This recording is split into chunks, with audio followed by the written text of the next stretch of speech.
வணக்கம். பியூபிஎஸ் வயலூர் பியூஷிகா மென்னாரி 5ஆம் வகுப்பு. அறிவியல் செயல்பாடு. மலரின் பாகங்கள். மலர்களில் 4 முக்கிய பாகங்கள் உள்ளன. அவை புள்ளிவட்டம், அல்லிவட்டம், மகரந்தத்தாள், சூலகம். புள்ளிவட்டம் இது மலரின் வெளிப்பாகமாகும். பொதுவாக இது பச்சை நிறத்தில் காணப்படும். மலரானது மொட்டாக இருக்கும் பொழுது புள்ளிவட்டம் அதை பாதுகாக்கிறது. அல்லிவட்டம் இது மலரின் வண்ணமயமான பாகமாகும். இது பூச்சிகளை கவர்ந்திழுக்கிறது. மகரந்தத்தாள் இது மலரின் ஆண் இனப்பெருக்க உறுப்பாகும்.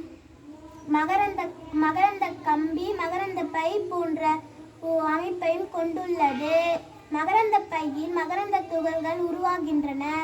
சூலகம் இது மலரின் பெண் இனப்பெருக்க உறுப்பாகும். சூலகம் 3 முக்கிய பாகங்களை கொண்டுள்ளது. அவை சூலகம், சூழ்தண்டு மற்றும் சூழ்முடி ஆகும்.